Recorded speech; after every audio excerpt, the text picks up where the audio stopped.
In a row here at AT&T Stadium. Cowboys get the Thursday night football victory 41-35. They improved to 9-3 on the season. They're 6-0 at home. Zach Wolchuk alongside the Super Bowl winning scout Bryan Broaddus from the Miller Lite Club. Have you caught your breath yet? What a finish that was. 877-881-1053. 877-881-1053. Of course, the number to text and the number to call as we want to hear from you. Cowboys down 35-30 in the fourth quarter. It's 4th and 1. DeMarcus Lawrence alongside Donovan Wilson, a big stop. Cowboys go down the field, 7 plays, 54 yards, and 227. Dak hits Jake Ferguson, makes it 38-35. They are able to turn the Seahawks away on downs again. Micah Parsons with a big pressure. They kick a field goal to go up 41-35, and the defense shuts them down yet again. 3 big stops in what was overall a rough day for your defense, Bryan Broaddus. When you needed them, they came up big. You needed your quarterback to be darn near perfect, and he was. Cowboys get the win here tonight. I'll tell you what, it was a very exciting game overall. It was, I think, when the defensive staff and the players look at this game in the first half, it really was a tale of two halves.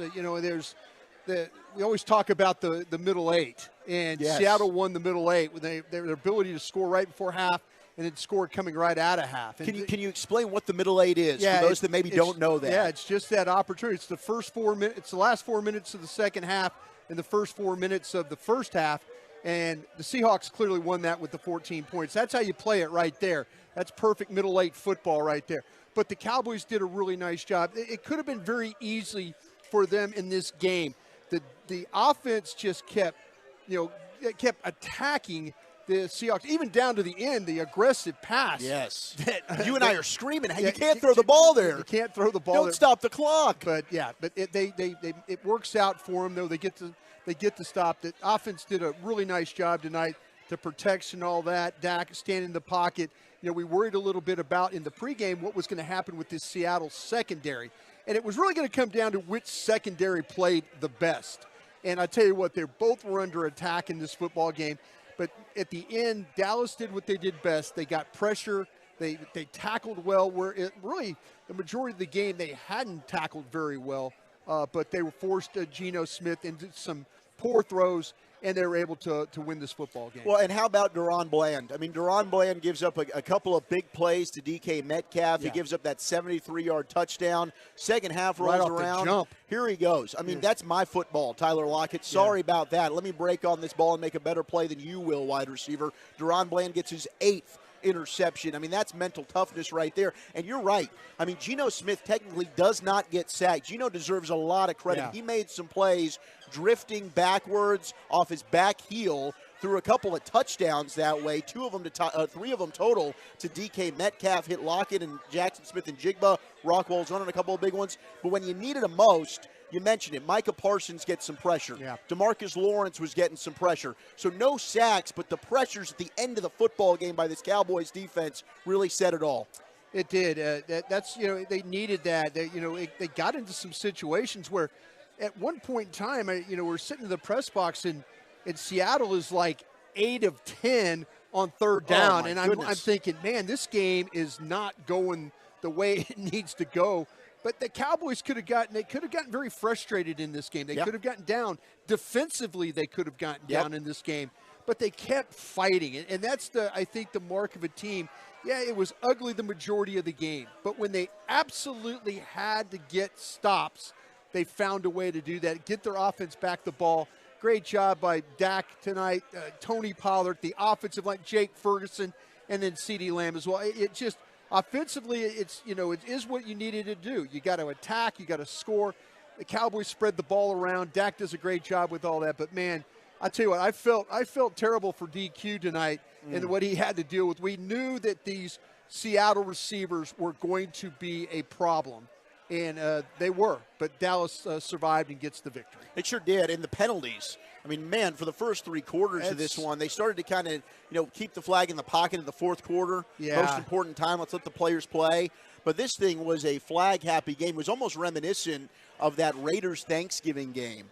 a couple Sean of years ago. Hockley calling out. I mean, he had 10 penalties for 130 yards for Seattle, 9 for 127 for the Cowboys. They called it evenly both ways, but it was a ref show for a little bit. And you know what's really funny about this Cleat Blakeman crew is of the 17 officials going into this game, they had called the 15th least. I mean, they were the crew that was number 15 out of 17 when it came to calls. Usually they let you play, but man, today they were on parade. But I think at the end of the game, they said we've got to let the players decide this one, and they did. And this one got chippy. Jamal Adams, of course, who's a Hebron Hawk, played locally here in the Carrollton area, comes back to AT&T Stadium. I mean, he was outspoken, wanted to be a Cowboy for a long time. Yes. When he was a member of the New York Jets, gets traded to Seattle. He's chirping. There was that big hit on Jake Ferguson down around the goal line. Tyler Broaddus says, no. We saw this from Broaddus at training camp in Oxnard. Don't mess with my teammates. That's a bad man right there. Tyler Broaddus standing tall. Dak with a run late in that game, bouncing out of bounds, and him and Tariq Woolen are talking back and forth. This one got chippy. It was emotional, but I can't speak highly enough. We can be critical about Dak Prescott. Dak deserves your praise tonight. You needed your quarterback to be brilliant.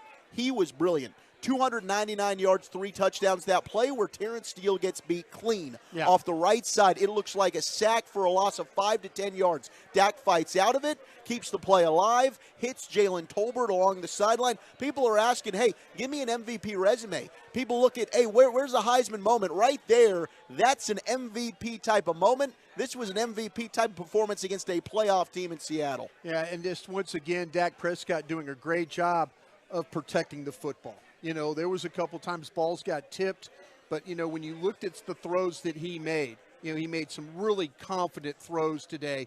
When he had to on the move, he made some confident throws from the pocket. But once again, you get a game where he does not turn the ball over. And that's where when this offense doesn't do that, they can go on some rolls and they can score some points, and tonight they were able to do that. They needed every point they got. They needed every single point they got tonight. Because Geno on the other side, 334, 3 touchdowns. He did have the 1 interception. He did. And that was big. And, you know, hey, if this one goes the other way, Cowboys don't win it, and we can still talk about it.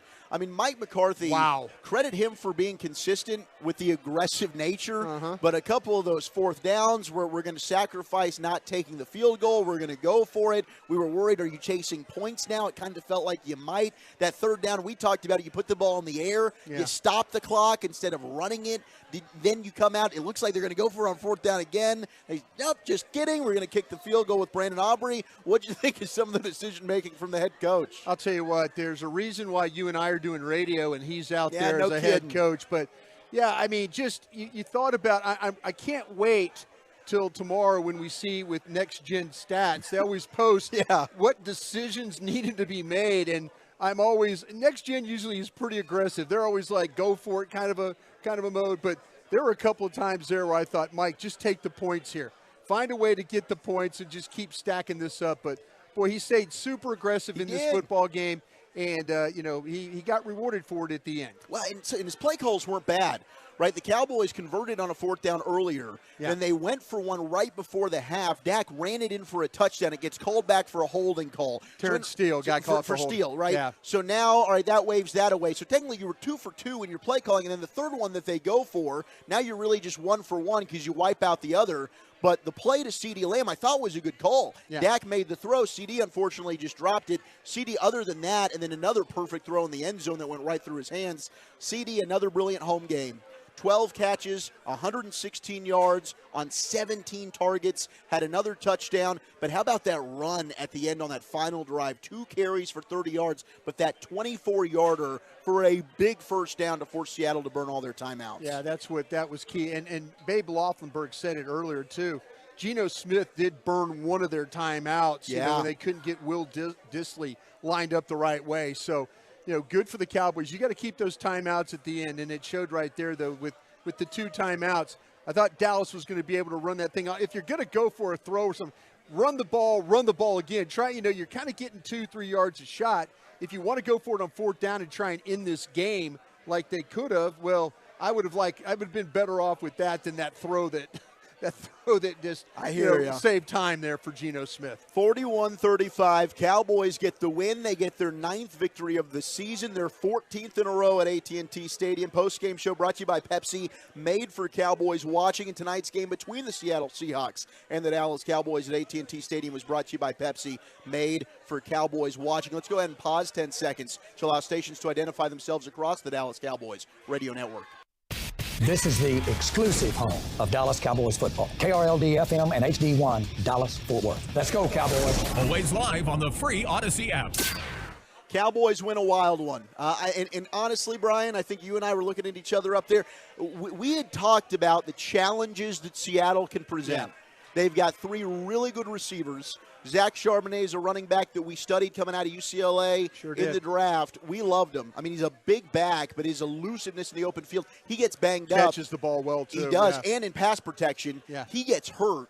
DJ Dallas then has to play the final 2 drives. That was a big impact as well. But overall, I mean, you talked about Charbonnet and the ability to catch out of the backfield. To your point there, he made a big play.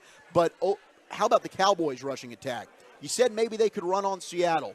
It got stronger as the game went on. Tony Pollard finding some holes in that fourth quarter, probably the most running room he's had in several weeks. Yeah, I know when you and I do our show weekly on the flagship station 105.3, The Fan, the G-Bag Nation, we always talk about, can the Cowboys have a 4-minute offense? Yes. And tonight they've had so many games where it's been a blowout and you've never got to see them with a 4-minute offense. Well, tonight they had that 4-minute offense. Sure did. It almost, like I say, it worked out for the win, but it was nice to see Tony Pollard, it's 2-3 yards, but then he gets pushed. Guys, all of a sudden this offensive line gets pushed and pushes him forward. And they're going to have to be able to run the ball well enough to get these victories and close out some games. Tonight, I think, was a step in the right direction. It certainly was. Yeah. And that's why I wanted to emphasize that, because you could start to see that development in the fourth quarter. 20 carries for Tony Pollard, 68 yards in that touchdown. Also 3 catches for 15 out of the backfield. We'll hear from Mike McCarthy. We'll hear from Dak Prescott, our Cowboys insider Bobby Belt. Your calls and texts as well. 877-881-1053. The victory party's just kicking off in the Miller Lite Club. You're listening to the Dallas Cowboys Radio Network. ProStar Energy Solutions wrote the playbook for innovative energy solutions with the opening of AT&T Stadium. This mindset is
Tito's Handmade Vodka is America's original craft vodka.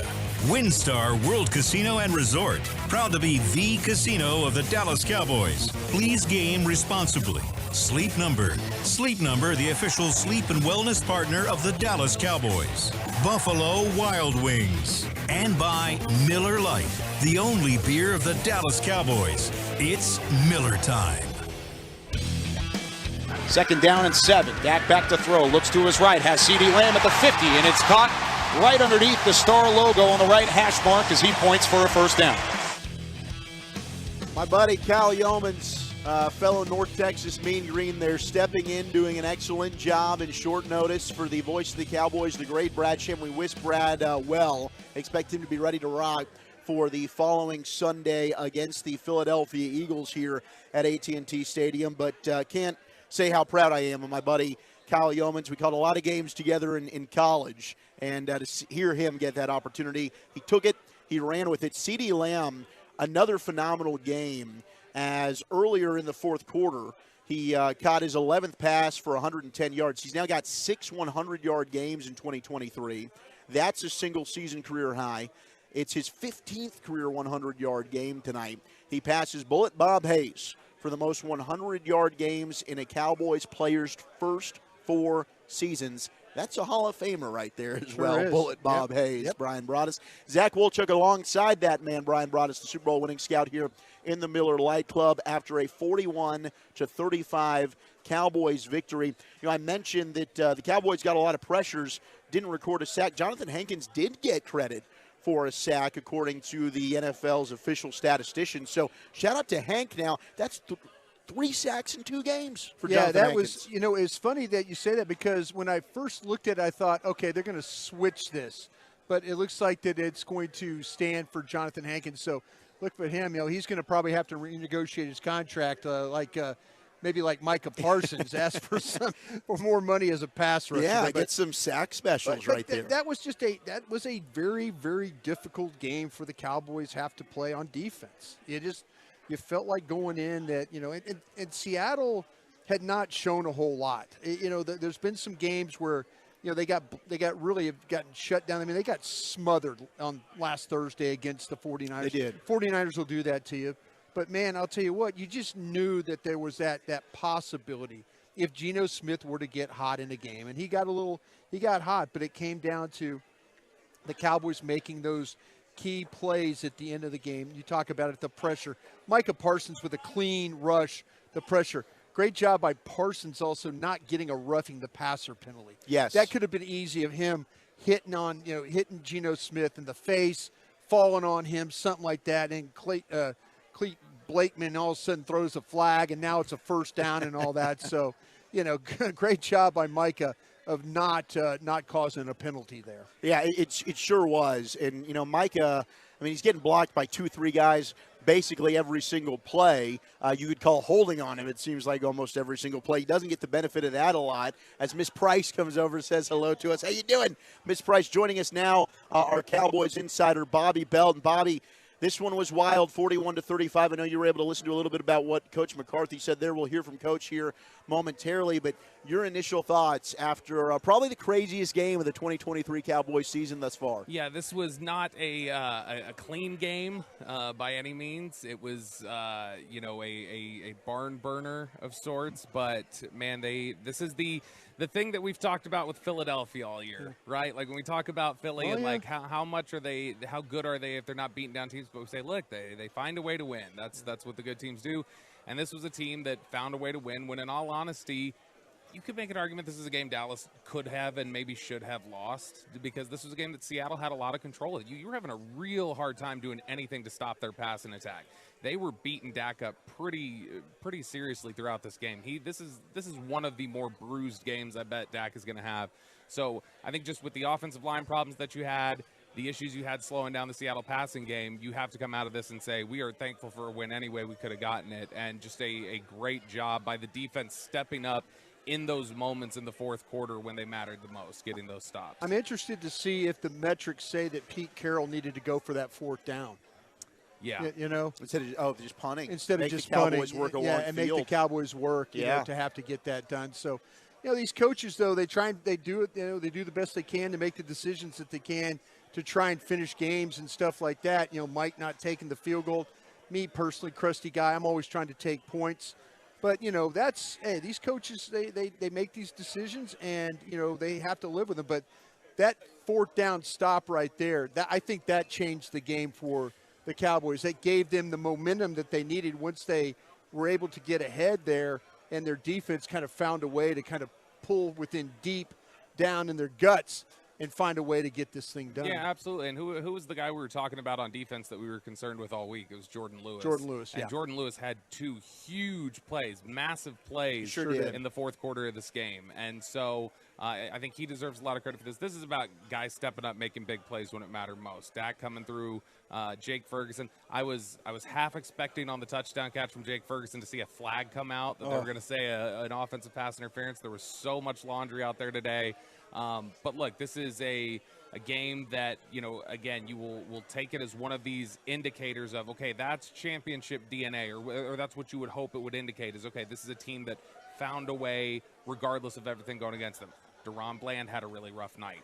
CeeDee Lamb, he had a nice box score, but there were some big drops from CeeDee Lamb in this game. The fourth down drop you mentioned there about the drop in the end zone, not to kick it.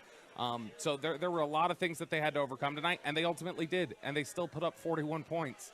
And dominated time of possession for the most part, even with all of that going on.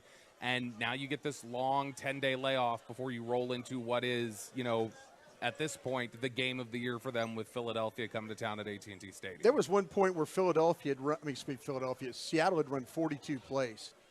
And you're like you're thinking of offensive efficiency. Well, you couldn't get them off the field. Could not. The third down efficiency was insane for them for crazy. A while. Yeah, because this was an instance of, I remember we were talking about it while we were standing in there, that the third down numbers throughout most of the game were ridiculous. They finished 9 of 14, but I think they were 8 of 9 at one point. 8 of 9 at one point, yeah. And I mean, it felt like every single, it didn't matter if it was 3rd and 7, 3rd and 11, whatever it was, they were going to throw the ball and they were going to convert it. And, man, DK Metcalf had a really impressive game. This was a great game for Tyler Lockett. Geno Smith looked like he was absolutely on it early. And then in the fourth quarter, Dallas just was better. Dallas was better when it mattered most in the fourth quarter on both sides of the ball. We bring up Philly, and that's the next opponent. We've talked a lot about this year, and people look at the Eagles, and, all right, they haven't played their best games, but they're getting wins, right? So the Cowboys did tonight. Yeah. They weren't their best on defense, but they came up clutch in the final 3 drives when they needed to. Offensively, Dak, we've started to mention, okay, is he in the MVP conversation? Well, he accomplished some things tonight. One, he beat a good team. Yeah. People, I think, overlooked Seattle. He beat a good secondary. I don't think he beat the best secondary, in my opinion. He's going to play the rest of the season with guys like Woolen and Jamal Adams and Devin Witherspoon, Trey Brown in the nickel. That's an aggressive secondary. They tackle well. And Dak's numbers against zone, I'll give them to you on the other side. According to Next Gen Stats, he feasted. And that was an area earlier in his career, Dak maybe struggled a little bit against zone. Not tonight, and not cover, this year. Yeah. He's been fantastic. But you talk about a statement type of win, games hanging in the balance. You go down the field, you get the game-winning touchdown to Jake Ferguson. I mentioned that one play where he fights out of a sack, where Terrence Steele gets beat badly off the line. Dak finds a way to escape, makes an excellent sideline throw to Jalen Tolbert. Those are your type of moments where if you're looking in a year where there's not a favorite that's running away in the field, if you end up going on a run here and you go through this gauntlet, this is the moment, and these are kind of some of those wins where you're going to say, all right, those were your Dak MVP statements. Yeah, that'll be on the highlight reel if he's in there, is that play right there. And, this was a playoff-type atmosphere. It was a playoff-type game, a tenor out there tonight. It was very chippy. Seattle and Dallas were talking to each other all night. And when you see Dallas come through in this, these are the games that prepare you for not only the playoffs, but also these next 4 games, this stretch of really tough teams that they're going to go up against. Bobby, appreciate you, brother. I love you all. We love you more. There he goes. Bobby Belt, brought to you by WinStar, the casino of the Dallas Cowboys. WinStar knows what it means to be a star. With over 10,000 of your favorite electronic games, the all-new 2-story WinStar Spawn Cascades, our luxury pool complex, WinStar really is the place to feel like a star. Game responsibly. Cowboys get the win. 41-35, 14 in a row at AT&T Stadium. We'll hear from your victorious head coach, Mike McCarthy. Dallas Cowboys football will continue in a moment. RJ Shop here, my friends at Hey Number One Air, proud part of the Dallas Cowboys.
23-yard line, spins his way to the 22, and it's a first down for Dallas, closing in on the red zone. Brandon Cooks, another good game for him. 4 catches, 45 yards, and a touchdown. Couple of big conversions like that one there with my guy Kyle Yeomans on the call. Tremendous work from him tonight. Let's hear from your victorious head coach, Mike McCarthy, after a 41-35 Cowboys win over the Seattle Seahawks. Coach Clarence Hill, Forward Star Telegram.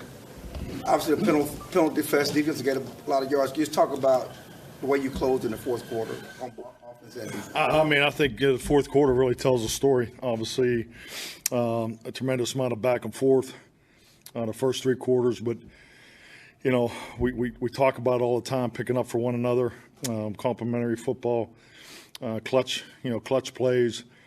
Defense goes out and gets the takeaway. Unfortunately, we didn't get any points off it, and then they had the 2 4th-down stops, and obviously, the offense didn't punt. So, and the special teams there wasn't really, a whole lot of activity there, but just an excellent team win. Mike Todd Archer with ESPN. You've not had a lot of games like this this year, especially at home. What can you learn? What have you learned about your team tonight? Well, I told the team after the game that we need games like this. I mean, this is what December football looks like, and we all understand what's in front of us because you have to win the close games. I mean, to get to where you want to go, you have to win these kind of games, and this was a great example of how you just keep hanging in there and keep playing. I think at halftime, and we were frustrated. We had a lot of penalties called, and I think our guys just knuckled down and played, and they had some big plays there in the third quarter. But once the fourth quarter came, our guys got it done at the most important time. What more can you say about Dak and his performance?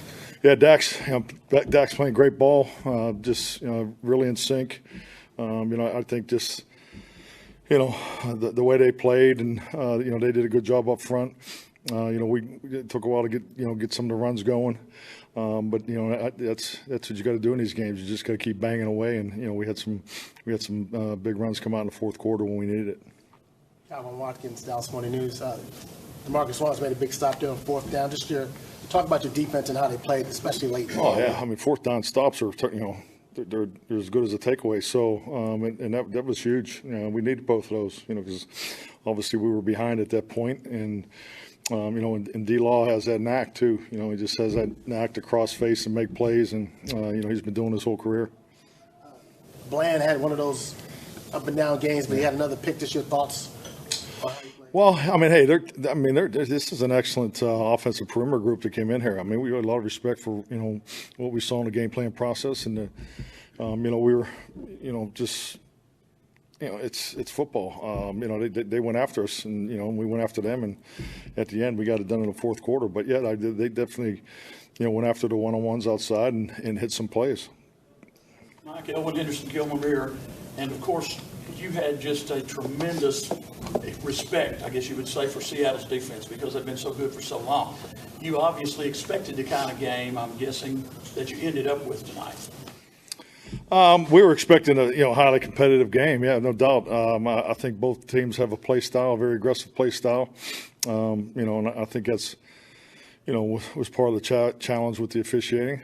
So we fully expected it to go down that way. So they're coming off of a tough loss. So yeah, we knew they were coming in here with a ton of urgency. So, but at the end of the game, at the end of the day, this was our home field, and we play extremely well here, and I'm frankly, happy to get the win. But I can't say enough. Your team has to learn, has to be in tight games. I mean, how are you going to be good at winning close games if you're not in them? So, we've had our share of big wins.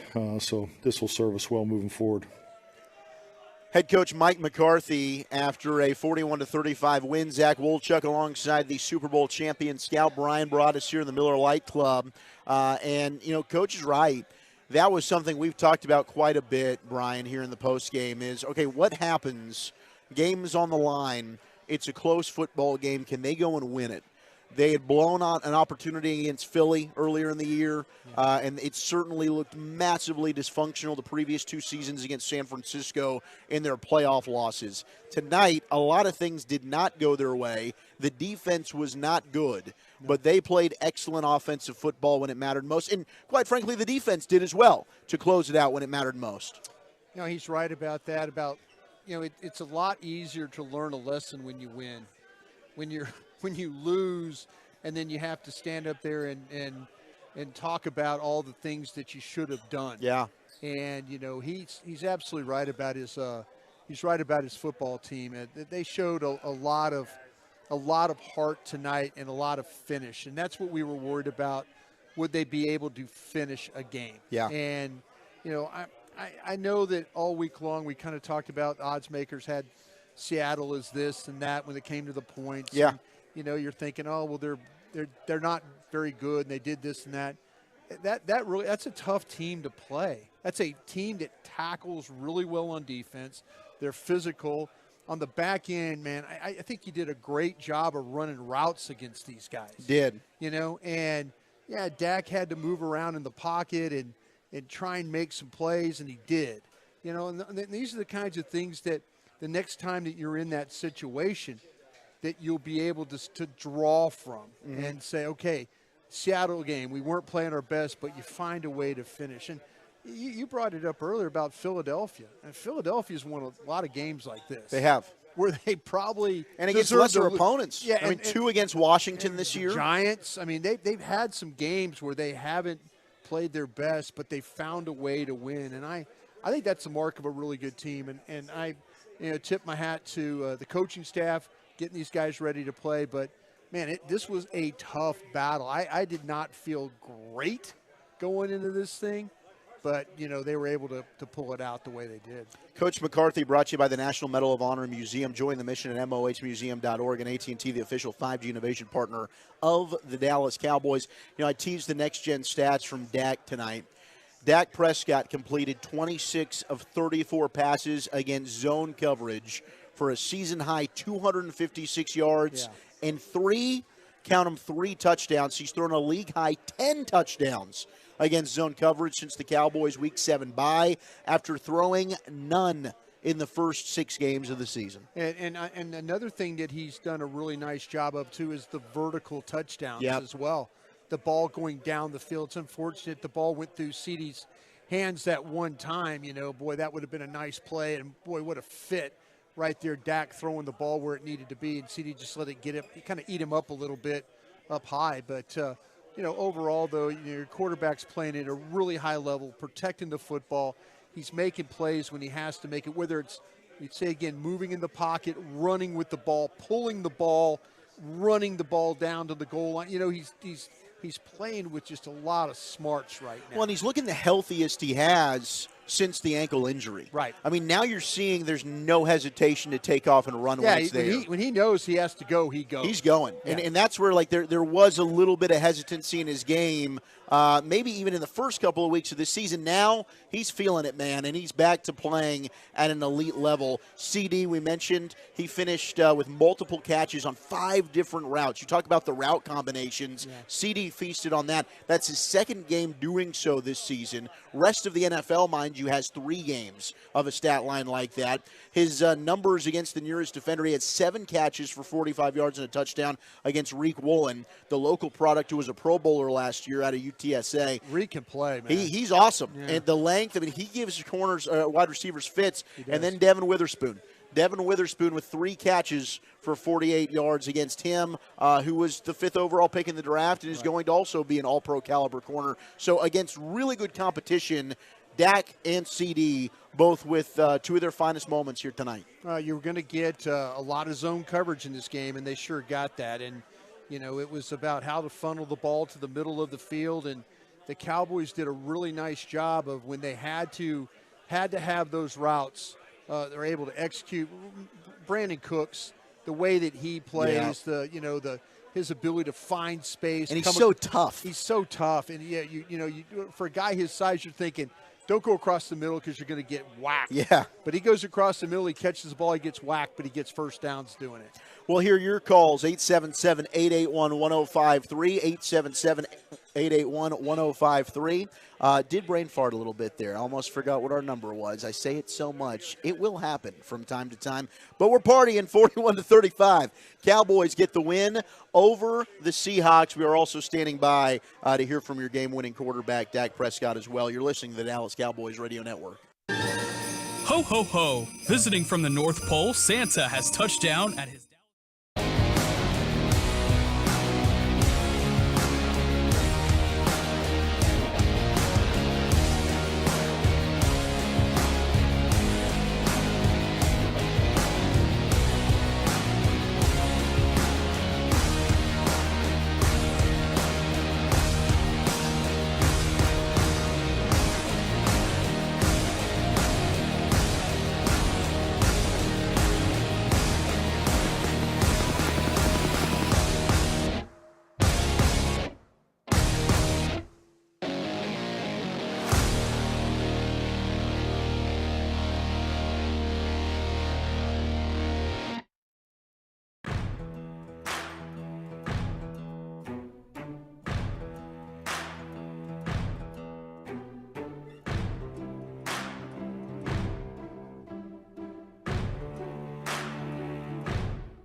Continues. Pepsi, proud partner of the Dallas Cowboys. Brought to you by Bill Nunnally, attorneys and counselors. Goody Goody, your store for discovering fine wine, craft beer, and premium spirits. Find a store at goodygoody.com. Pepsi Zero Sugar, made for Cowboys watching. Texaco, fill up on what fuels you. Texaco with Techron, driving performance. And by Ford, your Texas Ford dealers. Ford is the best in Texas. Third down and long. They need 16. They dump it underneath to Jake Ferguson at the 25. He cuts upfield to the 35, and he has first down yardage to the 36-yard line. Gets upended by Bobby Wagner, but it's enough to move the chains. Get you some, Jake Ferguson. 6 catches, 77 yards, and a touchdown, including that one there. 6 catches on 8 targets, a long of 17, as Jake Ferguson continues to showcase his abilities as tight end 1 for this football team, as an outstanding second year continues to grow for him. 41-35, Cowboys get their 9th win of the year, their 14th straight here at AT&T Stadium. Zach Wolchuk alongside the Super Bowl winning scout Bryan Broaddus live from the Miller Lite Club. You can also catch us on YouTube and on Twitch. Appreciate you rocking with us here on the official postgame show of your Dallas Cowboys. Let's go out to the phones after this Cowboys win. We'll start with our buddy Jose in Josephine, Texas. Jose, how you doing, sir? Doing good, gentlemen. Appreciate you. Shout out to Kyle for filling in for Brad. And, of course, shout out to both of you, Zach and Bryan, for doing awesome as usual. Thank you. I just want to point out, this win, as frustrating as it felt, and y'all have already touched on it, but it felt very much like every single Eagles win this season. Sure. And even though I was, pulling my hair the entire time, we pulled through and we won it. And I'm actually looking forward to these next 4 games, as difficult as they may be. I'm feeling pretty hopeful. Take your answer off air. Appreciate you guys. Thank you, Jose. I tell you, it's just, man, it's so hard to win. The cliches, you always say it's so hard to win in the NFL. That's it. That's, when you're not playing great, on one side of the ball, the offense is having to, you just don't feel like you're going to get a stop, and all of a sudden you get a stop. You get a. And you get you just a little momentum, and then you build from that, and then all of a sudden it's like, okay, we're not going to let these guys drive the ball on us anymore, because Dallas did not have an answer in the first half. No, and some in the second half they really didn't have an answer for the Seahawks in the way they played defensively. But there's been some games here where the Cowboys defensively has been able to carry the offense. And keep them in the game and allowed them.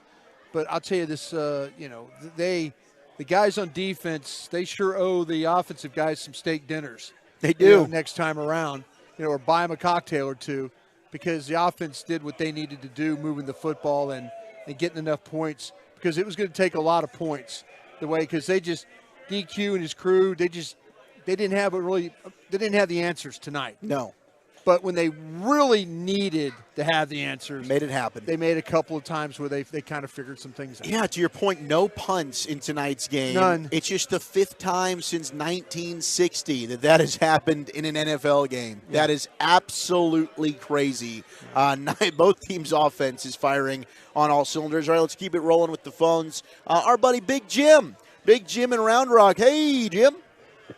Wolchuk, Broaddus, what a good game. I just want to say you got to stack wins any way you can get them, and they did it tonight. They were kudos to Mike, really aggressive. Bryan, appreciate your words on that. Dak just continues to be lights out, but you came in from the break talking about the guys I want to talk about, and that's Jake Ferguson. This boy needs a dog collar. He's out there playing. He looks like he's getting to look like a veteran. I tell you, I really appreciate his work. And, hey, if there's any Cowboys listening driving home tonight, thank you guys for giving us so much joy and for playing such a hard game. And guys, thanks. I know y'all going to keep it going into the night. But, I love you.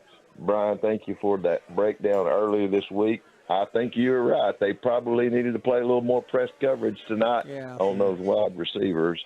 But you guys are doing an amazing job, and hey, let's get these boys all rested and get ready to go take down those birds.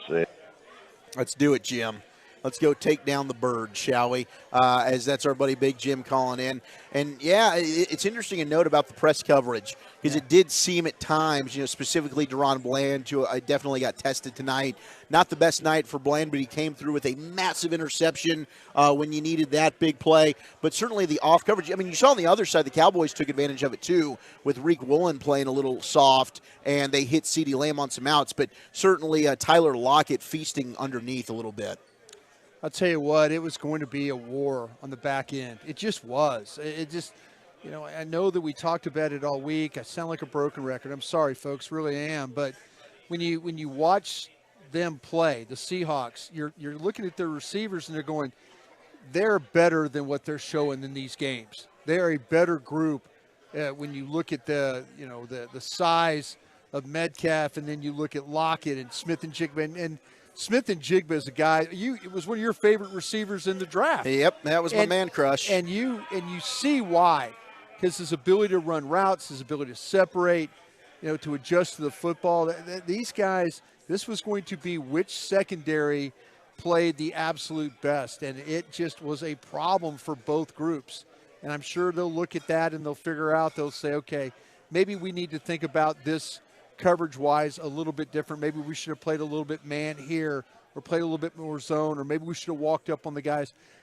Tip of the cap, too, to Jordan Lewis, because there were some moments during the week that, I know Bobby and I were doing the Love of the Star, our podcast that we do on Odyssey, that we talked about, now, what if they go after Jordan Lewis in this game?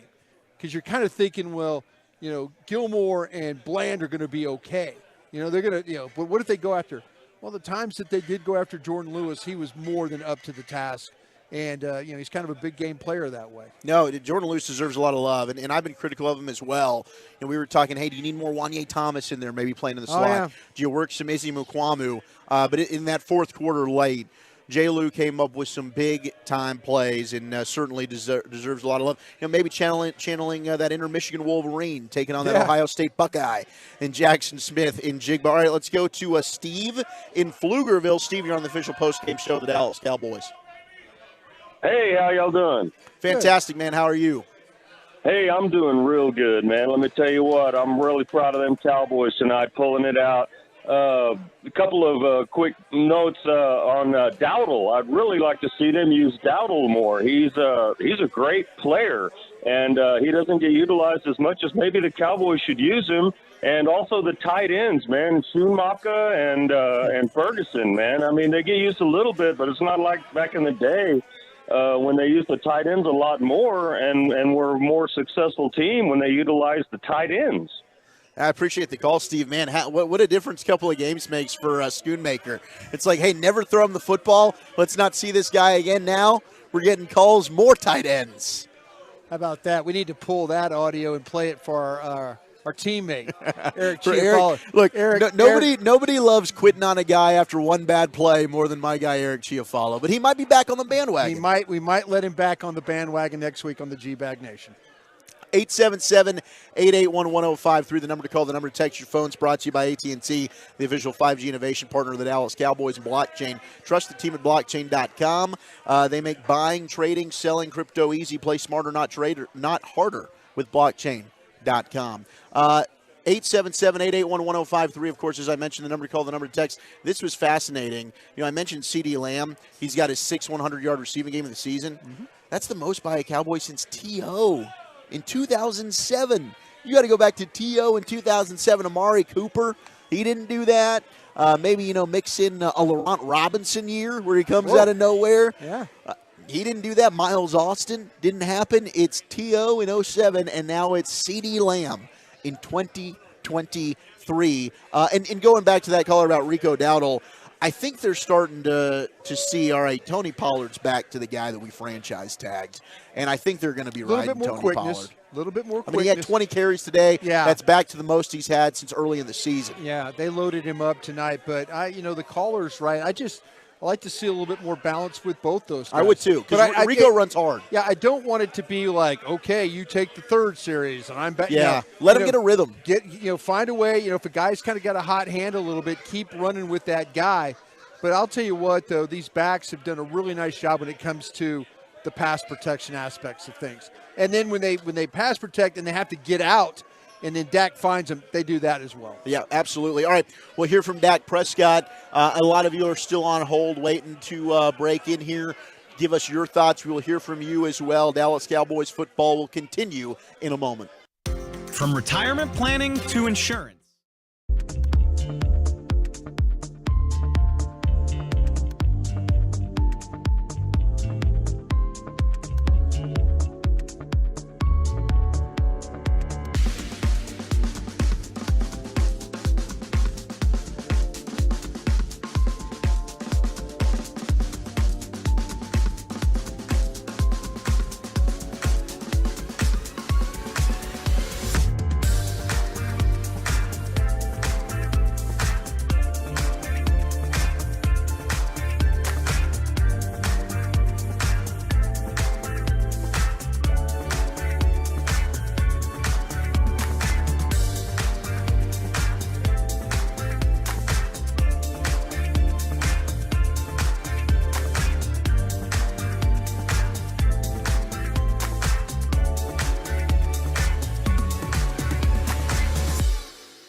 second time we've seen Jake Ferguson go airborne. Fergie, he sure did go airborne there as he continues to be beast mode over the course of this 2023 season. 41-35, Cowboys get the win over the Seattle Seahawks. They're 9-3 now on the season. Zach Wolchuk alongside Bryan Broaddus inside the Miller Lite Club as this place has been rocking. It really, really has after the Cowboys got their 14th straight victory here at AT&T Stadium. We're about to hear from your quarterback, Dak Prescott, brought to you by Blockchain. You don't need a complicated play to bring it in the end zone. That's why you should trust the team at Blockchain.com to make buying, selling, and trading crypto easy. Place partner, not harder, with Blockchain.com. Dak saying to the haters, and there's a lot of haters, right? Always going to be a lot of haters, man. Just quote, I appreciate them. People can say what they want, but I have the pen and I have the paper, so I'm the one doing the writing. That's an outstanding quote from QB1, if you ask me. And it's true, because we had all the questions. Can you beat a good team, right? Can you win when it matters most? Can you get the team to an NFC championship game? Well, he did it tonight, and he was able to make a clutch drive against Seattle. But the beautiful thing is you got Philly coming up, right? You got the Lions game coming up. You got road games to Buffalo and Miami, which are teams that are competitive and fighting to make the playoffs. And then we'll see in the postseason. He is doing the writing. He does have the pen, and he's the one that ultimately can tell the story and write the script. He really has been playing well.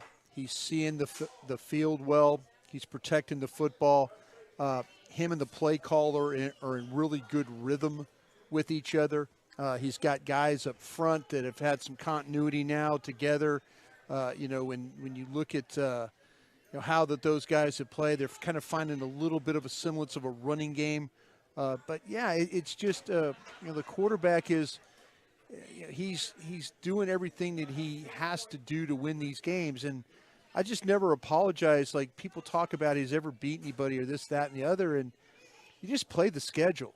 You just go out and you play the schedule. And if and to me, Seattle, I'm not going to sit here and blow smoke up your rear and tell you, oh, this was a Philadelphia Eagle or a San Francisco 49er team. But I was going to tell you this is a team that has a lot of talented players. Yes. A lot of really good skill players. They've got some really good defensive players. This team is better than what you've played the last several weeks. Yeah. That's true. So to win a hard-fought game where you were one of the big reasons why, I think you have to take that and go forward and say, well, this is what it's all about. His job is to go out there and win football games. Sure. Whether it's against the Carolina Panthers or the Seattle Seahawks or the Philadelphia Eagles. And for the last several weeks, he's done just that. All right, let's go ahead and hear from your victorious quarterback, Dak Prescott, after this 41-35 win. Clarence Hill, Four Star Telegram. Dak, talk about the importance of winning this game against that team and the way you did coming back close game, because there was so much talk about you guys having these home blowouts and beating teams with non-winning records. Yeah, we talked about the records earlier in the weekend, right? Can't pick how it's been matched up, but obviously know the stretch that we have coming ahead of us, and this was a big one to get, as you said. The first one with the winning record, but more importantly, in the fashion that we did, in a tough game, back and forth, down at halftime, down in the fourth quarter, and the guys and the team really just making plays when plays were needed and playing ultimate complementary football, stopping them, getting a touchdown. Obviously, defense getting two fourth down stops when the game was on the line was huge. So it was complementary football at its finest to get a big win that's been different than most of these at home. And we can take, as Coach always says, a big chunk of confidence. We can take that into next week and just moving forward. And I think, if anything, the team just showed resiliency and belief in one another, belief in both units and all three units, and knowing that we can get it done, just staying at it. Todd Archer with ESPN, the game-winning drive. What's that feeling like when you go out there, and how much do you relish that chance? Yeah, it's fun. It's what you play the game for. As a quarterback, to have the ball in your hands with an opportunity to go win the game, take the lead, whatever it may be.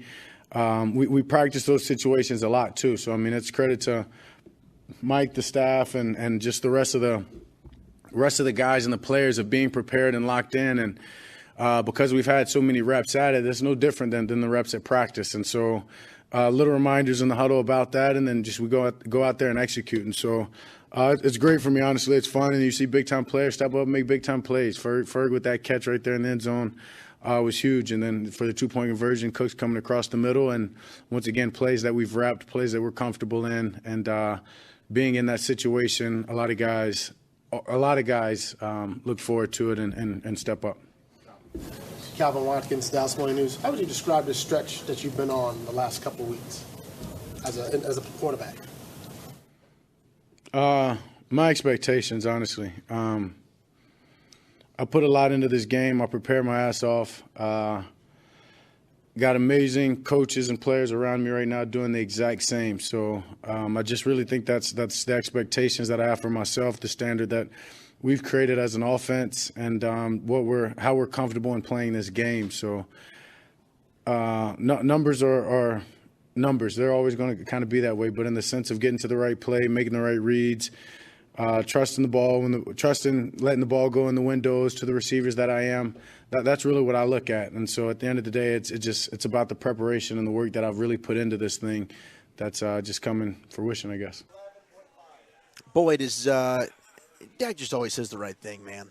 He really does. I mean, I don't know. You can get frustrated as a fan, and I know I certainly have, right? I mean, we've talked about it after the Eagles game this year, the 49ers game. That's what we do. We love this team so much, and all we want them to do is win. But I don't know how you can't root for Dak Prescott and for his success. And he certainly is on a special run right now, playing the best football of his career. Playing very well. And, I feel like that will continue to get better. I think his reads are really coming into focus for him. The confidence in his teammates around him. His ability to keep his eyes down the field, the confidence that his teammates have in him, that he's going to find ways to make plays. The offensive line, the continuity, the play caller. There was a time when after the 49ers game where this thing looked like it was beached. Yeah. The air yards weren't there for Dak. The downfield throws weren't there for Dak. There was some questions about, is Mike McCarthy just, holding Dak back because of the concerns about potential turnovers? Yeah, I mean, I mentioned a lack of trust. Yeah, it seemed like there was.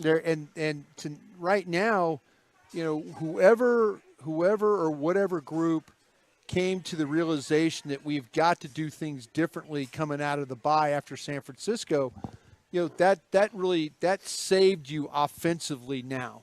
Because you've allowed your quarterback to play a game that he is comfortable playing. Yeah. Now he'll play that game comfortably, but he'll also, in the past, he's thrown interceptions, but he's done a great job of protecting the ball, knowing where he needs to go. He's got a talented group of receivers.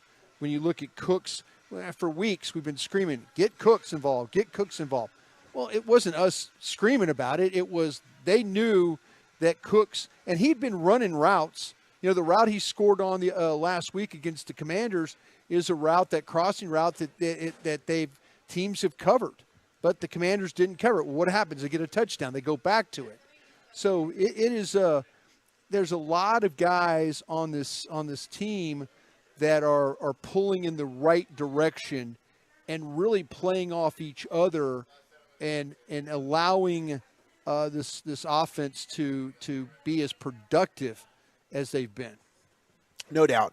I agree with you. And for Brandon Cooks, I think he's got 5 touchdowns now in the last 3 weeks. Yeah. They've certainly unlocked that.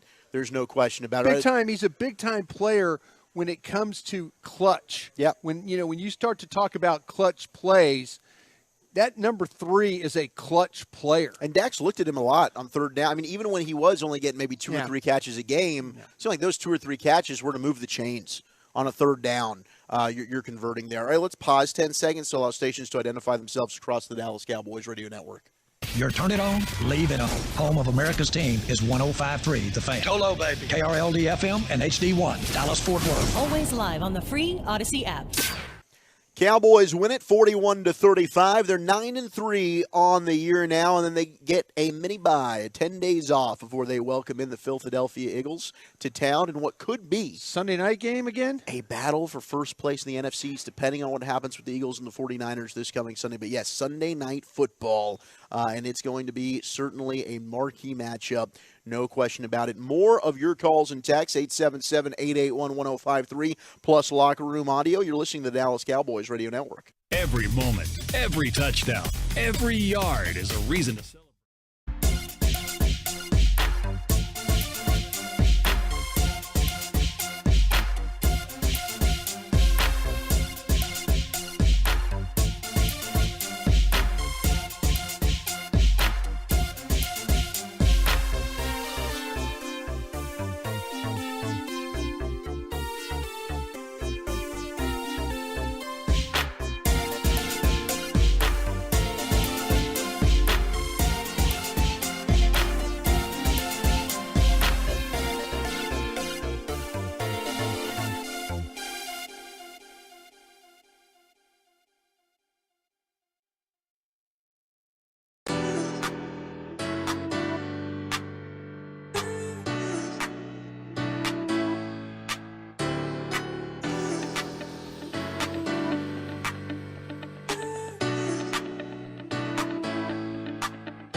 Jackpot.com. The Powerball jackpot continues to grow. Buy your Powerball tickets now on Jackpot.com. And by Miller Lite, the only beer of the Dallas Cowboys. It's Miller time. Belt tie snap. Prescott with plenty of time. Lofts it end zone. Jake Ferguson. Covered by Jamal Adams, but it doesn't matter. Fergie into the end zone, and Dallas takes the lead in the fourth. That is our drive of the game, brought to you by Ford, your Texas Ford dealers. Ford is the best in Texas. A big-time game-winning drive. It was 7 plays, 54 yards in 3:27 as Dak threaded the needle to Jake Ferguson for that 12-yard touchdown strike, and they end up getting the 2-point conversion, which was just as important. Dak finding Brandon Cooks. Big play, Brandon Cooks, as you like to call him there, Brian Broaddus. Yes, sir. I love, with Brandon Cooks, I just feel like it's such a clutch player. And I know I said it a little bit earlier about him. They have a vision for him, and he's a guy that's able to deliver that vision for your coaching staff. They're going to find ways to put him in motion. They're going to find ways to use him. And there's a lot of times for his size, they ask him to do some tough things. You'll see him come in motion, and then he'll settle on the edge, and he'll be a blocker. He'll work inside and block, and you're like going, what? Damn, it's like a stunt man in there, And he'll throw his body in there. Oh, he absolutely The archer will. isn't shy now. No, he is a pro's pro in every sense of the word. His toughness, his ability to go get the football, and his ability to finish. And you give the Cowboys front office a lot of credit for making that trade. And they know they wanted him last year. And now they're, now they had to wait a year, but they finally got him. So our buddy Chris Arnold, the three-time Hall of Famer, caught up with several players in the locker room. Jake Ferguson was one, and we mentioned Jake Ferguson's night. Of course, he had the game-winning touchdown there from 12 yards out, 6 catches, 77 yards, the long of 17. 3 straight return cuts we've had now of Jake Ferguson, and I think that means that Little Red Medford, Alec Medford, who's toughing it out, fighting through a little illness there, producing and doing a great job for us. But I think that means he really wants us to play this Jake Ferguson interview with Chris Arnold. So Medford, go ahead and fire it off. Let's talk about the touchdown first. Describe the play. That's something we've been drilling in practice. But really, that's a whole offensive effort right there. I mean, the O-line, Ford putting it in a great spot, only where I could get it, and that's just the ultimate trust right there. Everybody trusting each other, and that's where all 11 are playing like one. That's where you start to make really good plays. That was one heck of a fight. Can you talk about Seattle being the desperate team coming in and they're giving everything they had? We come into every game, knowing every team's going to give everything they got. And I think the way these guys battle, the way we battle offense, defense, special teams, you saw it out there. You saw how much we wanted it. And, we're going to enjoy this one. And then, back in the building, we're going to go to work. Also, tell us about the hurdle. Sometimes. I mean, I can kind of see it in their eyes. They're going low. I know I'm a big biscuit, so sometimes I just kind of get airborne. Thanks a lot, Jake. Yep. He's a big biscuit. Oh, man. And as Alec Medford told us during that, he's feeling Fergalicious, and he certainly is. Jake Ferguson there with the 3-time Hall of Famer. We're going to have to start calling him the Big Biscuit now. The Big Biscuit. That's outstanding. I do want to remind everybody that you can experience right now for the holiday season the most electrifying event of the holiday season. It's the Cowboys Christmas Extravaganza. You got to say the word extravaganza. Extravaganza. Yeah, that's what they make me do on the Cowboys break. I like that. All the right. Extravaganza. It's powered by Reliant, and every Friday and Saturday night from now through December 16th. The Cowboys Christmas Extravaganza ignites the star in Frisco with an unforgettable holiday performance showcasing 65 performers, including the world-renowned Dallas Cowboys cheerleaders, Santa, and appearances from your favorite Dallas Cowboys football heroes. Visit thestardistrict.com for more info. That does make it more fun. It's Zach Wolchuk alongside my co-host Bryan Broaddus, the Super Bowl winning scout. You can also catch us 2 to 7 on the flagship G-Bag Nation weekdays on the home of the Dallas Cowboys, 105.3 The Fan. So we hang out in the Miller Light Club here on the official postgame show of your Dallas Cowboys. Let's go back out to the phones. Let's hit Brandon in New Jersey, who's been waiting patiently. Brandon, how you doing tonight, sir? I'm doing good, guys. I didn't have a big biscuit on my bingo card for tonight, so I guess that's what happens when you get a win. Again, thank you guys for all that you do, but I really, you were touching on it a little bit. The demeanor of this team after the San Francisco game is just night and day. I mean, the team looked dejected on offense. Defense was struggling, but, we've been asking for them to have some sort of signature win, and I think that when you look at something like this now becomes a part of their story for 2023, their DNA that, when they're down maybe in the postseason, when they're down against these tough opponents coming up, they can look back to a lot of these moments and say, we've been here before. We know what to do in the situation. We've come out of this big hole before. So I think that was really important. And how many times have we seen in the past Mike McCarthy and a lot of the players talk about officiating being a problem and maybe leading to some losses, but they overcame that. I don't know how many times that they've won under McCarthy when they've had 9 or more penalties. So I just think overall it's a great win. And, yeah, the defense struggled, but just focusing on what this win means for them. Mike McCarthy has talked about that, defenses win championships, but the quarterback ultimately wins the Super Bowl. And I think we're seeing an MVP performance from Dak Prescott and helping this team in a signature moment like this. I love the call, Brandon. Excellent points, sir. I saw some dejectedness of the. Is that the right word? Yeah, dejected. Dejectedness. It was a dejected Seattle team? No, the Dallas defense. They did look a little dejected. There were some of those drives where at the end when Seattle had scored and you're kind of like you're watching them walk off the field. And it's almost like they're like, this doesn't happen to us. They knew that they were playing like ass at that point in time. And I give them credit for whatever they did, whatever with AD and Al Harris and all the coaches that are down on the sidelines, where we sit, you can't really see, but I'm sure that they got together, and as bad as it was, there was probably a lot of, and maybe the sounds of the sidelines will tell us this, like, keep fighting, keep playing, keep fighting, and they did. They answered that call. But, man, there were some dejected defensive players today. But, at the end of it, though, there was the elation of winning that football game. But when they watch that tape, they're going to go, oh, God, that was that bad. Yeah, especially some of the runs. That screen, Damone Clark's getting washed out of the play. They're definitely – and the safeties weren't good. No. Right? I thought Donovan I'm Wilson, keeping my mouth shut about the safety. The first touchdown. I get in trouble when I talk about you shouldn't get in trouble because you're right most of the time.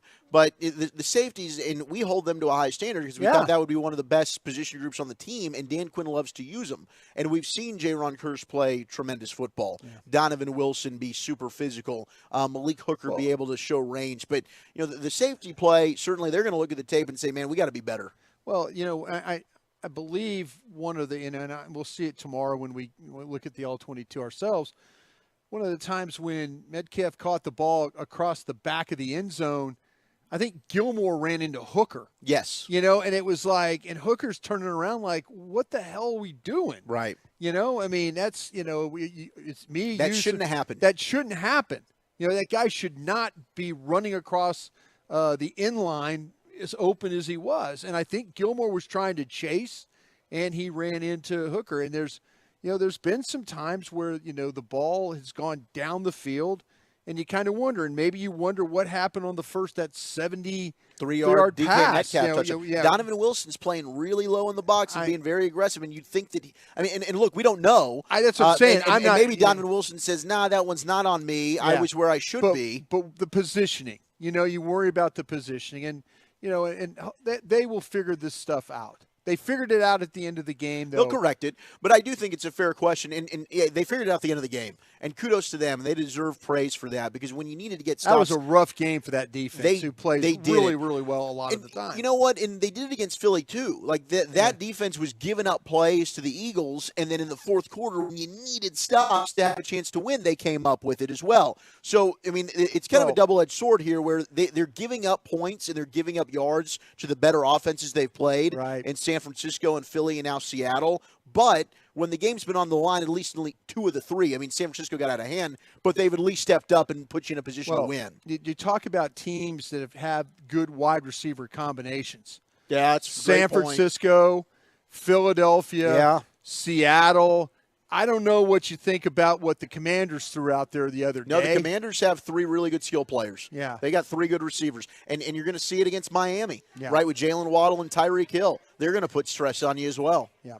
So that'll be something to talk about moving forward. And can we get more of a complete game there? All right, 877-881-1053. Of course, the number to call, the number to text. We got more sound. We'll hear from C.D. Lamb, Deron Bland. Your calls and texts. Dallas Cowboys football will continue in a moment. Bell Nunnally has been committed to serving their clients for more than 4 decades.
Get a large one-topping pizza for only $9.99 every day of the week. It's America's team. It's America's pizza. It's the Cowboys Special. Order today, in person, on the phone, or online. Better ingredients, better pizza. Papa John, the official pizza of the Dallas Cowboys.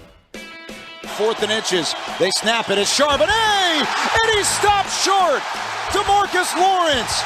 Donovan Wilson in the backfield. A huge tackle for loss. And a turnover on downs. Gives it back to Dallas with 7:04 to play. That was huge. That is our What a Play of the Game, brought to you by WinStar, as the casino of the Dallas Cowboys. WinStar knows what it means to be a star. With over 10,000 of your favorite electronic games, the all-new 2-story WinStar Spa in Cascades, their luxury pool complex, WinStar really is the place to feel like a star. Please game responsibly.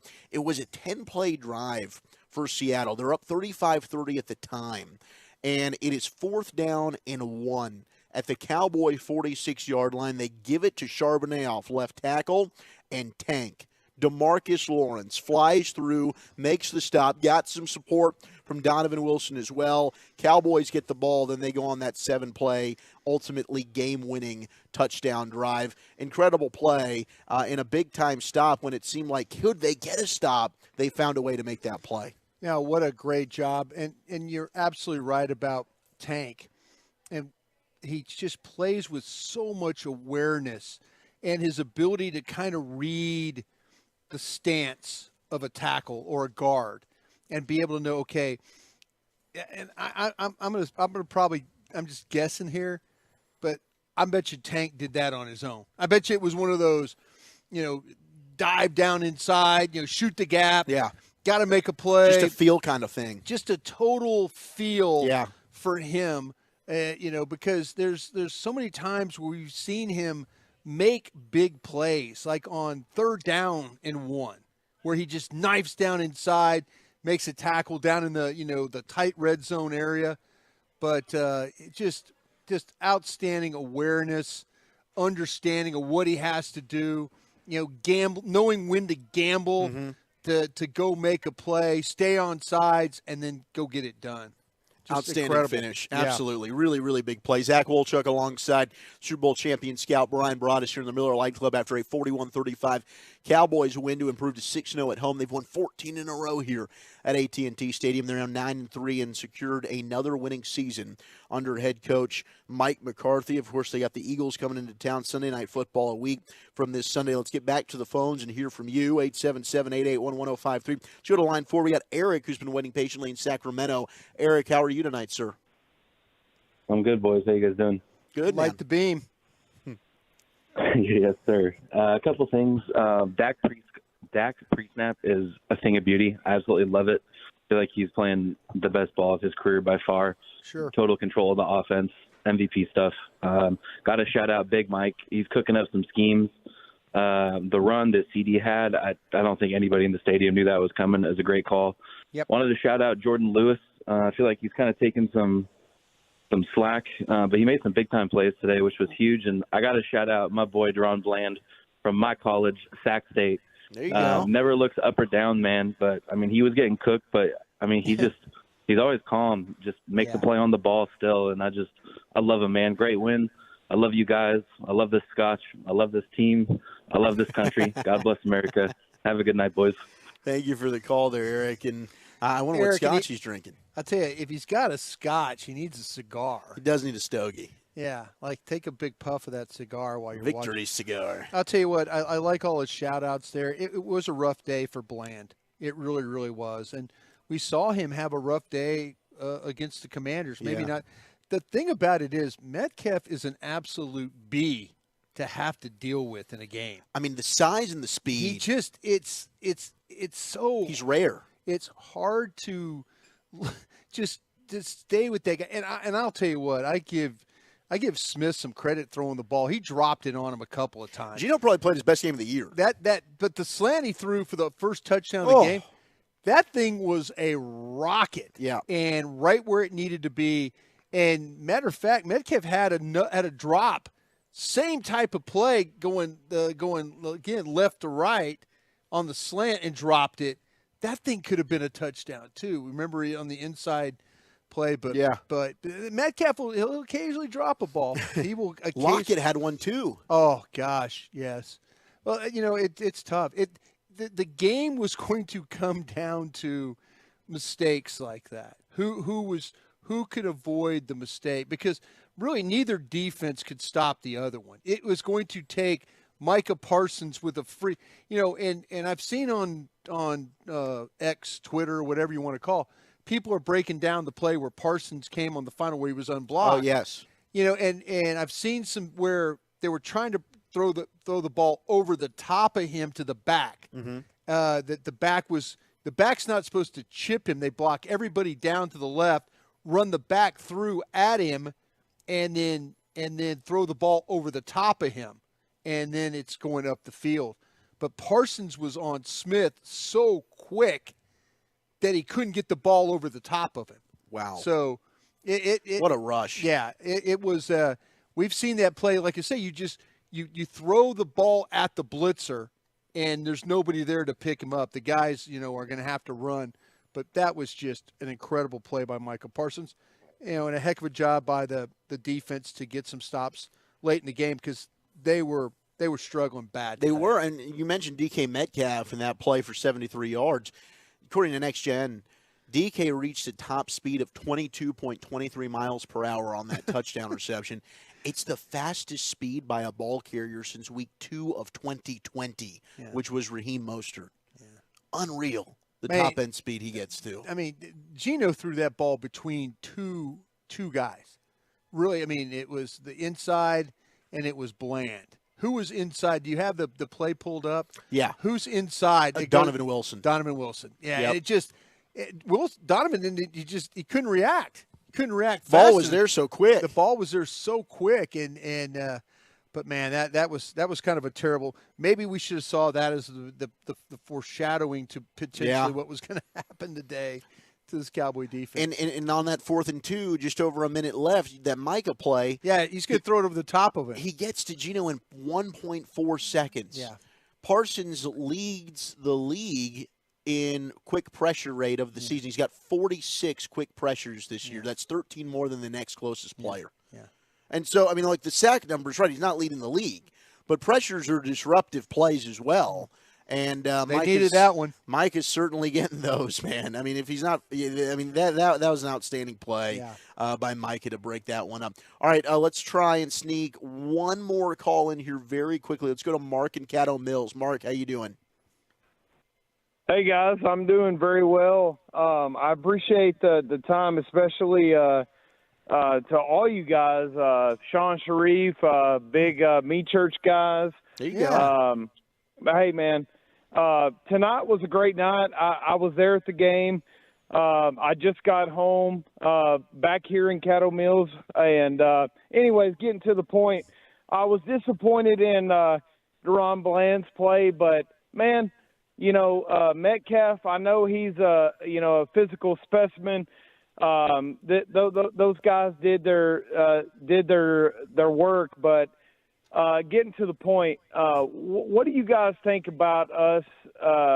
Being a fourth quarter team, I'm impressed.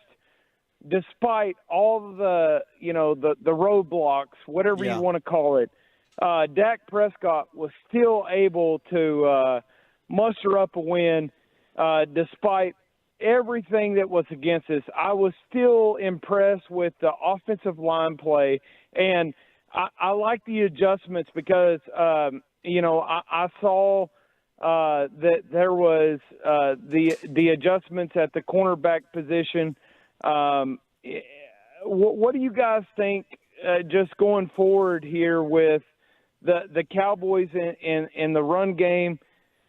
I'm not sold totally on what Pollard's able to do, but thank you, Mark. I appreciate the call. We meandered along a long path there. Mark got it out there. I was trying to keep up. We did cover quite a bit of ground. We went Bland. Bland, yeah, and some of the corrections there. I mean, being a fourth-quarter team. Look, Fourth-quarter tonight team. you took a step in the right direction. Yeah. You know, tonight, we hadn't seen it yet. You know, they've been blowing teams out. Yeah. They did not They go lost ahead. the game. They lost the game in the fourth quarter against The Eagles. Philadelphia. They didn't execute. Yeah, but did not- tonight they yeah. did. Tonight they and, did. And resiliency is the word that Dak used, that they've used a lot, and they showed that. And, yes, they're turning the corner as a fourth-quarter He doesn't trust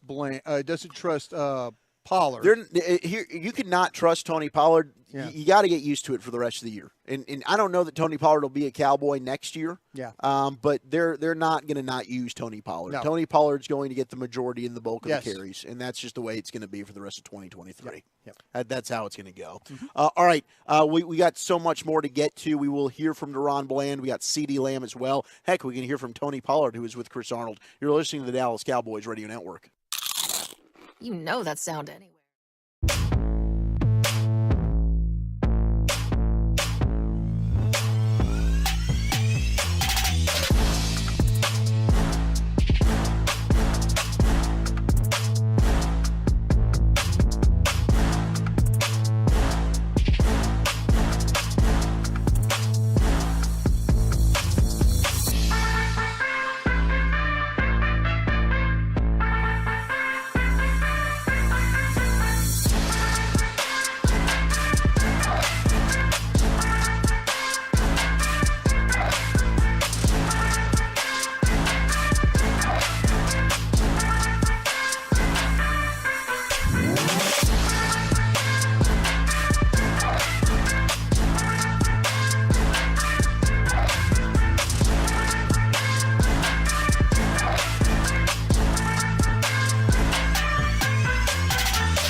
Seattle, 41-35 Dallas, 1:11 to play. 4th down and 2 from the 50. 3 receivers right, all 3 of their targets to the right. Smith rushed by Parsons. He couldn't get it away. It was at the foot of DJ Dallas, and the Micah Parsons pressure forces an incomplete pass, and Dallas will hold on to win it at home.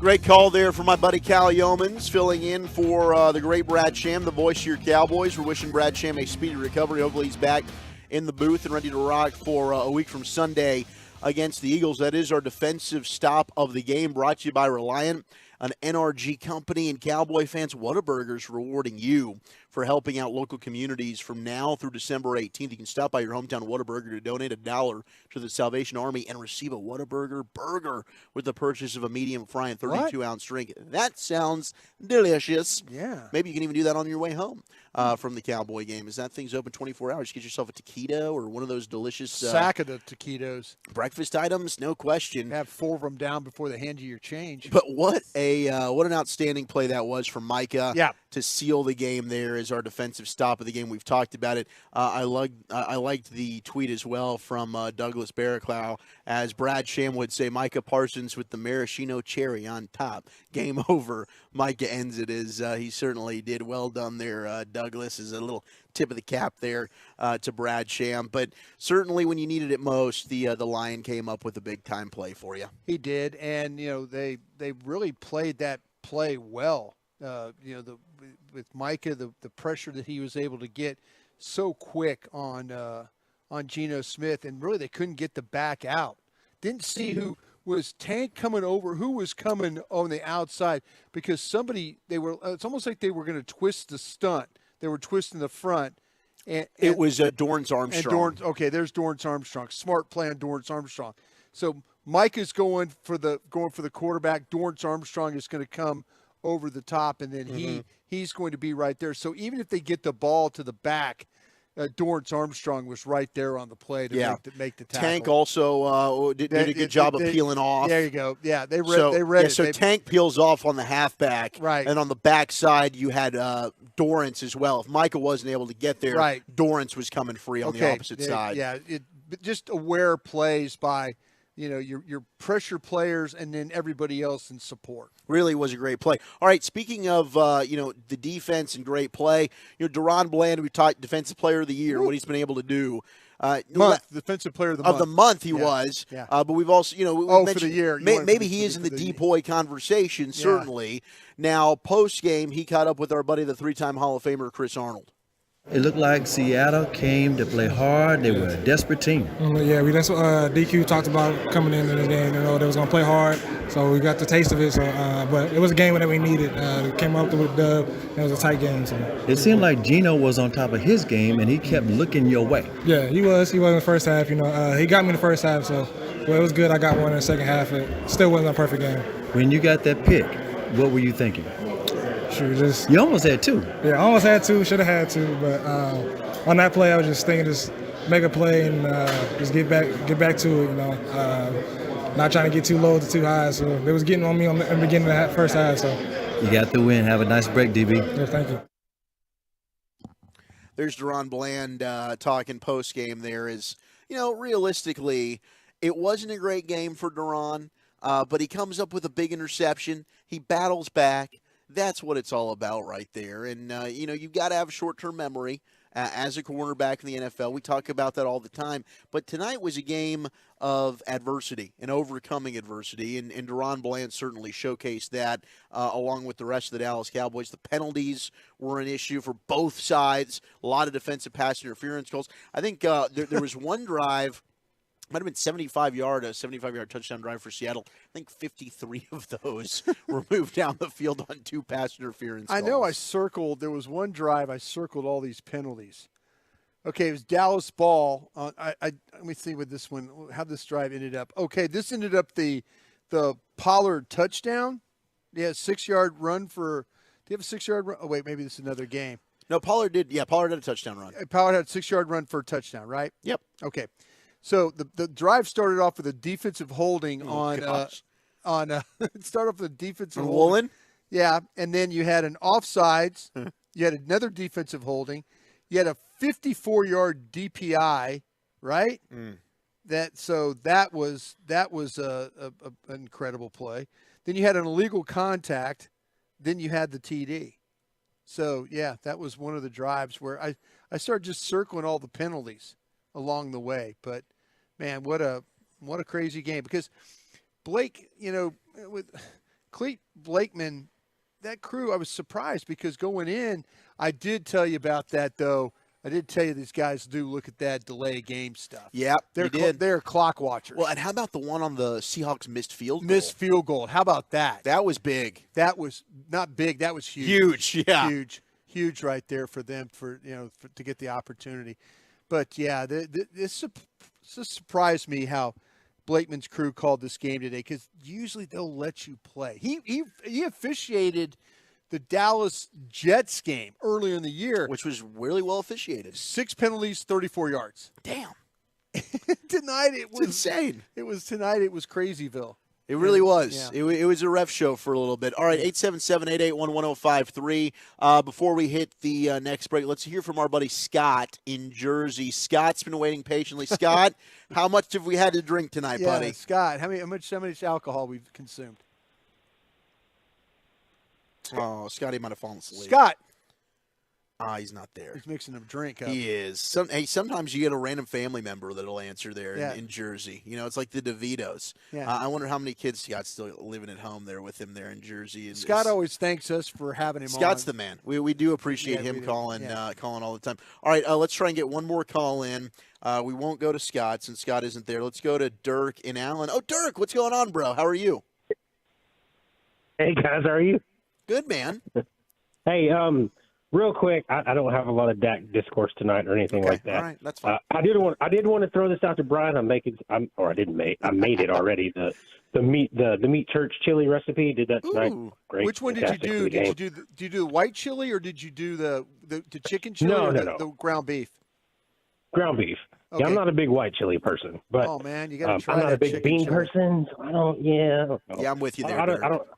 But no, it's great. Anyways, the reason I really called the last time and we didn't get there, the running game is still terrifying to me because when we talk about the Dak stuff, sure, I think it's inevitable. He's going to force some throws. He's going to throw interceptions. There's nothing else but Dak and his receivers right now. Lamb, Cooks, Ferguson, whatever. But that's all they have. And I don't get it because I know that your center is not great, your right tackle is not great, but there's 3 dudes on that offensive line. I don't understand why they're not able to move guys in the running game. Yeah, I appreciate the call there, Dirk. I think, the running game certainly is still a work in progress, and it has been. But I think we're starting to see, and we talked about it in the fourth quarter, they started to get a little bit of push. And it's not great. I get the question and the concern, but we can be optimistic a little bit about it, right? I think we're seeing the trend in the right direction. Well, it's when you win, it's a little bit easier to kind of you squint real. This is a tough front you're about to play against in the Eagles. To me, if you wanted to end that game, if you really, instead of throwing the pass to the corner to CeeDee Lamb with no opportunity, with you on this. You run it on third down and you get 2 or 3 yards, and you run it again on fourth down and you get 2 or 3 yards, or you try to. If you really want to kill the game, and I'm maybe McCarthy, maybe not the confidence to do that. Yeah. Mike had been gambling the whole game. He really had, and I just make them use their timeouts, run it again. And you might come up with that. But I there's some things I've seen about Tony Pollard at least doesn't look like he's limited. No. Before it looked like he was running with ski boots. Yeah, you're starting to see the start-stop quickness again. Yeah, you're starting to see he had a 16-yard run that was a really good run late in the game. You could see him kind of finding the hole, getting through the hole. I don't think Dirk's wrong about this, right? I don't think he's No. wrong The running game certainly still needs to improve. It needs to. But to me, at least it's not a running game where we look up at the end of the day, it's 14 carries for 26 yards. Yeah, it's getting better. Slowly but surely it's getting better. And you got a big test against a really good defensive line that you're about to play against the Eagles. I'll tell you what, man, but Philadelphia, though, to me, without watching the tape and knowing how they play, you'll watch San Francisco. San Francisco throw the ball on these guys. Yeah.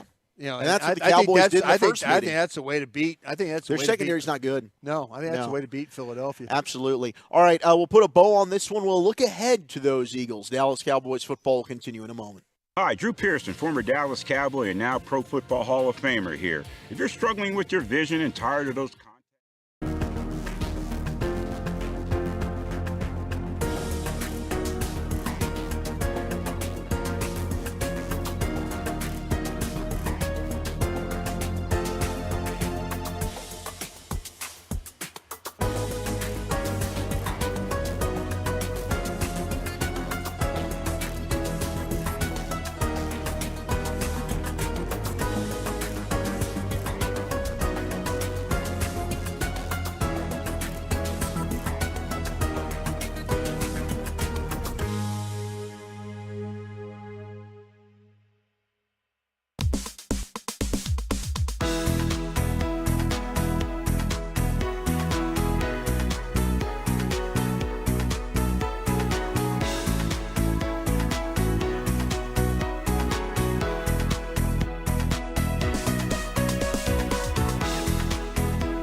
of the Dallas Cowboys. Brought to you by Blockchain.com. Make your crypto play today. Bell Nunnally, attorneys and counselors. United Ag and Turf, the official ag and turf equipment supplier of the Dallas Cowboys. American Airlines, proud to be the official airline of your Dallas Cowboys. And by Ford, your Texas Ford dealers. Ford is the best in Texas. Dak under center, followed by Lipke and Pollard. He fakes it to Pollard, steps up, throws back of the end zone. There's CeeDee Lamb, tumbling, but he gets both feet down. Touchdown Cowboys, and they retake the lead in the first. Our player of the game, Dak Prescott. Dak, 299 yards, 3 touchdowns, no picks. Also ran for 23 yards on the ground. You needed him to be perfect, and he was just that for you, as Dak Prescott is our player of the game. Brought to you by Jack Black. Want to use with the pros? Use Jack Black is the official men's skincare brand of the Dallas Cowboys. Visit getjackblack.com today. The quarterback continues to be fantastic. You're always going to laugh when I do this read now. I am, because I'm thinking of the blockchain folk. Yeah. And I did that. I will flip Do you them. think about me thinking about when you do the I just was, and that's why I brought it up. I'm like, oh, crap, I know what Brian's thinking about, and it's because of that mess-up I had you did back a great in job. preseason. You did a great job. But so far, we're doing all right. Yeah. Zach Wolchuk alongside Week 13. Bryan Broaddus. We're good. We've made it happen here in the Miller Lite Club. Cowboys win 41-35, putting a bow on this one, looking ahead to next week. Speaking of Dak, certainly his favorite target tonight was CeeDee Lamb. CeeDee was brilliant. He was also in the conversation to be player of the game. 12 catches on 17 targets, 116 yards in that touchdown. Also had 30 yards on the ground. Our 3-time Hall of Famer Chris Arnold catching up with CeeDee Lamb after the game. CD, let's talk about that. Let's talk about how tough of a fight Seattle put up. Absolutely, man. Very resilient group. Obviously, we started out good. It started working in their favor, and then at the end, we had to battle it out, Can you talk about the NFC Offensive Player of the Month? Dak Prescott, number 4, was on top of his game as usual. It's no surprise to me. He's worked real hard. He's a very resilient man, and all the things that he's getting in the future, I'm excited for him, and I can't wait to see it. And describe that touchdown play on your touchdown. We got the look we wanted. Dak put the ball in the perfect position to where the DB couldn't get it, and all I had to do was run a route. And where does it leave you guys now? You're now 9-3, but how do you feel about where you are? Obviously we're happy. We came out with a dub, but we're not content. Continuing to grow, continue to get better. We got next week. We know what we got. Yeah, and it's the Eagles, and the Eagles are going to have a tough one this Sunday against San Francisco. I mean, they're on a similar. The Cowboys just kind of entered their gauntlet for the year. Philly's in the midst of theirs as we speak. They just obviously came away with that victory against the Bills, stole one in Kansas City as well. What do you think as we kind of look ahead to that Eagles matchup a week from Sunday? And I got a quarterback that's playing pretty well right now, been very clutch in the way. They've been a little bit banged up. You will see if when they get Dallas Goedert back, but they continue to win games despite having some struggles along the way. And CD talks about resilient teams and stuff. That's what Philadelphia has been. So it'll be a great matchup. The build up to the game. We'll see how Philadelphia handles the San Francisco game. They find a way to beat San Francisco. Boy, I'll tell you what. They've gotten my attention, and I know it's very, very hard for Cowboy fans to give the Philadelphia Eagles any credit, but I'll give them some credit for the way they're playing. I do admire the way that they finish games. Yeah. Whether it's lucky or whatever you want to call it, they're 10-1. That quarterback finds a way to get it done. He finds a way to get it done, and I respect that with the Eagles. I think I'm looking forward to the week leading up to the game. There'll be a lot of talk about that. We'll get through all the matchups, and it's great that it's here at AT&T Stadium on a Saturday night. I think the fan base here, Cowboy Nation, these kids. By the way, Seattle fans were here tonight, weren't they? They were. I mean, Dak tried to quiet the crowd. Yeah. They were going down into the one end of the end, and Dak was trying to quiet the crowd. They had that Seahawks chant going for a little bit. Before half. annoying. Dak's putting quiet, and I'm like, Dak, that's Seattle fans. You're trying to quiet down. Yeah, they did. They should. They probably had the best road turnout of the season so far. They did a good job, and I'm sure the Philadelphia fans. So if you're Cowboy Nation out there, keep your tickets. Don't sell them. Don't sell your tickets to the Eagles fans. Make sure you're here. Be loud and be proud in that one. Yeah. One thing we haven't talked about in the post-game show and in another Cowboys-Eagles tie-in, Shaq Leonard. And Jerry Jones on Shaq Leonard, who came in for a visit, he said they're going to get back to the Cowboys within the weekend, probably after the Eagles play, is Jerry's guess. But he said they had a great visit, and that's pretty much the way that they left it. So I know Brian Boldinger told us on the G-Bag Nation on the flagship 105.3 The Fan 2 to 7 weekdays, and Baldy's plugged in there in Philly. He's hearing that he might be leaning Cowboys. I'm sure tonight's game was fun for him to watch. Yeah, if he's watching the Cowboys play on defense, he's probably thinking I could help that bunch. Yeah, he definitely could. There's no doubt.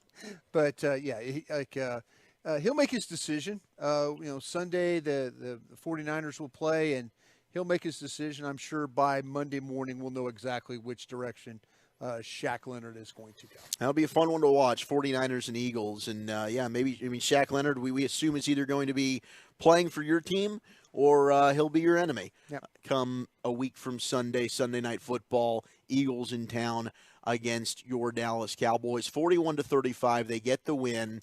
They also go over 30 points again at home at AT&T Stadium with a 40-burger. Quite an outstanding stretch for the Dallas Cowboys, as they are the third team in NFL history to score at least 30 points in each of their first 6 home games of a season.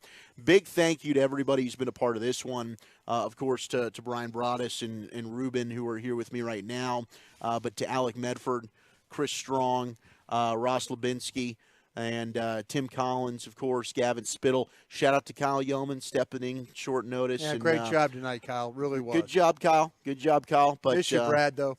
We do miss you, Brad, Yeah. and Brad's doing well from what we understand.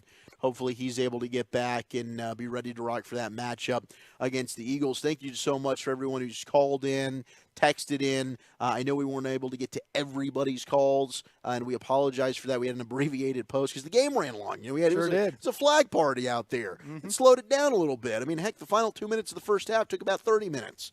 And that's what happens sometimes. But we make it work. It's going to be exciting. 9-3 now are your Dallas Cowboys. They've got another winning season. And depending on what happens with the Eagles and 49ers game, maybe it's a battle for first place in the NFC East a week from Sunday night right here at AT&T Stadium. We love you all. Until next week, hugs and hand pounds, everybody. Go Cowboys, and you're listening to the Dallas Cowboys Radio Network. Hi, I'm Tito Beveridge, founder of Master